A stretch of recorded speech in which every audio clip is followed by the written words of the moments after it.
प्रिय विद्यार्थियों, आप सभी का हार्दिक स्वागत है। आज हम प्रत्यय के क्रम में तद्धित प्रत्यय को देखेंगे। इसके पहले हमने कृत प्रत्यय पढ़े, अब हम तद्धित प्रत्यय पढ़ेंगे। इसमें कह रहे हैं कि संज्ञा, विशेषण तथा कृदंत, ये जो प्रातिपदिक शब्दों के साथ लगकर अर्थ में परिवर्तन करने वाले प्रत्ययों को हम क्या कहते हैं? तद्धित प्रत्यय कहते हैं। आगे कह रहे हैं कि तद्धित प्रत्ययांत शब्दों में कारक और विभक्तियां भी लगती हैं। विभिन्न अर्थों में प्रयुक्त होने वाले तद्धित प्रत्यय अनेक हैं। कई प्रकार के तद्धित प्रत्यय होते हैं, लेकिन जो अपने पाठ्यक्रम में है उन प्रमुख तद्धित प्रत्ययों का परिचय यहाँ दिया जा रहा है। तो सर्वप्रथम हम देख रहे हैं मतुप प्रत्यय, जिसका कि मत शेष रहता है। कह रहे हैं कि वाला अर्थात इसके पास है, इस अर्थ में स्वरांत शब्दों से मतुप प्रत्यय का योग किया जाता है। मतुप में उप का लोप होकर के केवल शब्दों से मत जुड़ता है। देखिए उदाहरण, शक्ति धन मतुप, शक्तिमत, शक्तिमान, जिसका अर्थ हुआ शक्ति वाला। उसी प्रकार श्री धन मतुप, श्रीमत, श्रीमान या श्री वाला। श्री मीन्स होता है ऐश्वर्य। धी धन मतुप, धीमत, धीमान या बुद्धि वाला, बुद्धि धन मतुप, ये भी बनेगा बुद्धिमत। वहाँ धी शब्द था, यहाँ बुद्धि है, और इसका भी अर्थ होगा बुद्धिमान या बुद्धि वाला। मधुधन मतुप देख रहे हैं, मधुमत, मधुमान, मधुवाला। इक्षुधन मतुप, इक्षुमत, इक्षुमान, गन्ने वाला। इक्षु मीन्स होती है गन्ना। कीर्ति धन मतुप, कीर्तिमत, कीर्तिमान, कीर्ति वाला। आगे है वतुप, वत प्रत्यय। वाला या इससे युक्त अर्थ में यह भी प्रयोग होता है। अकारांत तथा अनेक हलंत शब्दों में वतुप का प्रयोग होता है। मतुप हम देख रहे थे कि स्वरांत जो भी शब्द हैं उनमें मतुप का प्रयोग होता है, लेकिन जो वतुप प्रत्यय है वो या तो अकारांत कोई शब्द रहे तथा अनेक हलंत जो भी शब्द रहे उनसे वतुप का प्रयोग होगा। शब्दांत या उपधा में आ, ह्रस्व या दीर्घ या मा होने पर मतुप के स्थान पर वतुप लगता है। धन धन वतुप, धनवत, धन वाला। बल धन मतुप क्या हुआ? बलवत, बल वाला। रूप धन वतुप, रूपवत, रूपवान या रूप वाला। विद्या धन मतुप, विद्यावत, विद्यावान, विद्या वाला। गुण धन मतुप, गुणवत, गुणवान या गुण वाला। लक्ष्मी धन वतुप, लक्ष्मीवत, लक्ष्मीवान या लक्ष्मी वाला। मतुप और वतुप प्रत्ययों से युक्त शब्दों के जो रूप हैं, इनके शब्द रूप भी चलते हैं। पुल्लिंग में भवत, स्त्रीलिंग में नदी तथा नपुंसक लिंग में जगत शब्द के समान चलते हैं। ठीक है। आगे है इन, जिसका कि इन शेष बचता है। इस प्रत्यय को हम देखते हैं। वाला या युक्त अर्थ में अकारांत शब्दों से इन प्रत्यय का उपयोग किया जाता है, जैसे रथ धन इन, रथिन, रथ वाला। दंड धन इन, दंडिन, दंड वाला या दंड से युक्त। बल धन इन, बलिन, बली, बल वाला या बल से युक्त। गुण धन इनि, गुणिन, गुड़ी, गुण वाला या गुण से युक्त। धन धन इनि, धनिन, धनी, धन वाला या धन से युक्त। इन वाक्यों में इन प्रत्यय युक्त शब्दों का आवश्यकता अनुसार शब्द रूप बना करके प्रयोग किया जाता है। जैसे कह रहे हैं गुड़ी जनः शोभते, यहाँ पे प्रथमा एक वचन का प्रयोग हुआ गुड़ी में, गुड़ी जनः शोभते। जो गुणवान व्यक्ति है वह सुशोभित होता है। और यहाँ पर प्रथमा बहुवचन का प्रयोग कर रहे हैं कि गुणिनः सर्वर्थ पूज्यन्ते, गुणवान बहुत सारे लोग इसमें आ गए, ये हर जगह पूजे जाते हैं। धनिनः अदित्वे अधिकम धनम लब्धुम यत्तन्ते, जो धनवान होते हैं उन आज जितना धन है उससे अधिक प्राप्त करने का प्रयास करते हैं। प्रथमा बहुवचन में प्रयोग हुआ धनी शब्द में। बलिना पुरुषेण सर्वर्थ बलस्य एव प्रयोगः क्रियते, बलिन शब्द में तृतीया एक वचन का इसमें प्रयोग हुआ। अर्थ है कि जो बल के द्वारा पुरुष सर्वर्थ बल, जो बलशाली होता है वह अपने बल के द्वारा ही हर जगह बल का प्रयोग करता है। तरप, तरप प्रत्यय है जिसका कि तर शेष रहता है। दो में से किसी एक को श्रेष्ठ बताने के लिए तरप प्रत्यय का प्रयोग किया जाता है।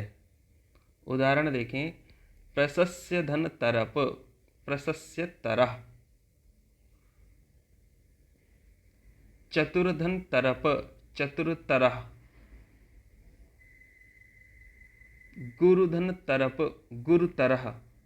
पहले क्रम से देखेंगे। लघुधन तरप, लघुतरः। पटुधन तरप क्या बना रहे हैं, पटुतरः। कुशल धन तरप क्या होगा, कुशलतरः। उच्च धन तरप क्या बनेगा, उच्चतरः। अब इधर देखते हैं, चतुर्धन तरप, चतुरतरः। दीर्घ धन तरप, दीर्घतरः। सुंदर धन तरप, सुंदरतरः। स्थिर धन तरप, स्थिरतरः। तीव्र धन तरप, तीव्रतरः। मधुर धन तरप, मधुरतरः। उदाहरण दे रहे हैं कि यथा राम लक्ष्मणयोः रामः प्रशस्यतरः आसीत्, अश्वगजयोः अश्वः तीव्रतरः आसीत्, मोहन सोहनयोः मोहनः पटुतरः। राम और लक्ष्मण में राम श्रेष्ठ हैं। अश्वगजयोः अश्वः तीव्रतरः। हाथी और घोड़े में घोड़ा ज़्यादा तीव्र गति से चलता है और मोहन सोहन में मोहन ज़्यादा पटुतर है, श्रेष्ठ है। तमप प्रत्यय का प्रयोग जिसका कि तम शेष रहता है या भी दो से अधिक किसी एक सर्वश्रेष्ठता को प्रकट करने के लिए तमप प्रत्यय का प्रयोग किया जाता है। उच्च धन तमप, उच्चतमः। गुरुधन तमप, गुरुतमः। लघुधन तमप, लघुतमः। पटुधन तमप, पटुतमः। कुशल धन तमप क्या बनेगा, कुशलतमः।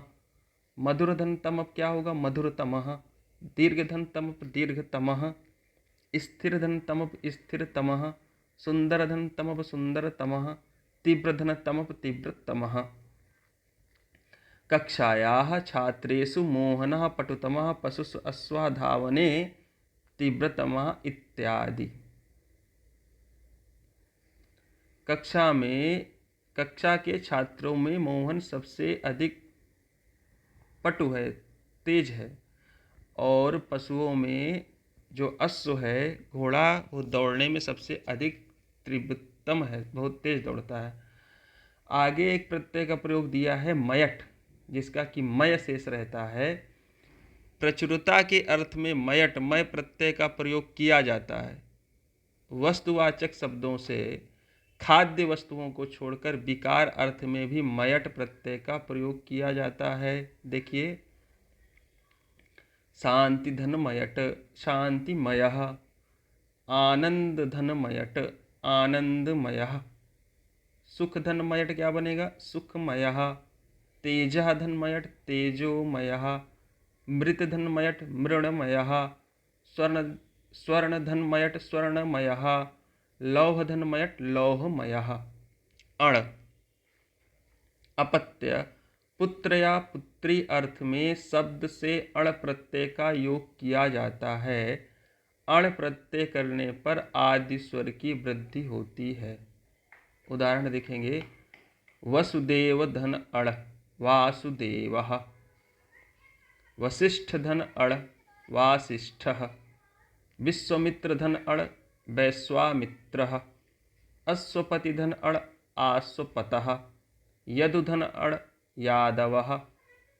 मनुधन अण मानवः, पुत्रधन अण पौत्रः, कुरुधन अण कौरवः, धनुधन अण दानवः, पंडुधन अण पांडवः। जैसे वासुदेवः कृष्णः पूज्यः अस्ति, वासुदेव कृष्ण ये पूज्य हैं। वासुदेव कौन हुए? वसुदेव के पुत्र।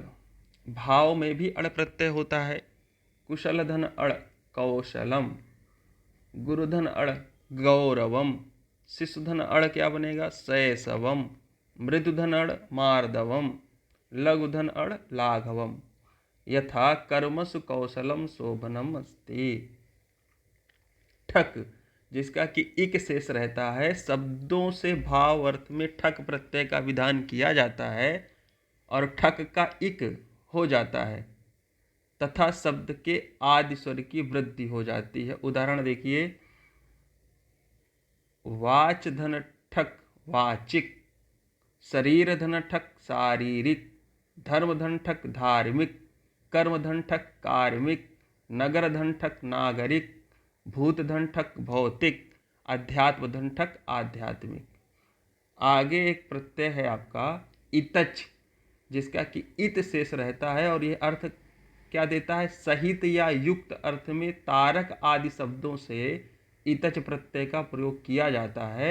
उदाहरण देखिए, तारक धन इतच तारकिता, पिपासा धन इतच पिपासितः, कुसुम धन इतच कुसुमितः, क्षुधा धन इतच क्षुधितः, अंकुर धन इतच अंकुरितः, हर्ष धन इतच हर्षितः, दीक्षा धन इतच दीक्षितः, बुभुक्षा धन इतच बुभुक्षितः, कंटक धन इतच कंटकितः, गर्व धन इतच गर्वितः, व्याधि धन इतच व्याधितः, उत्कंठा धन इतच उत्कंठितः और तरंग धन इतच तरंगितः।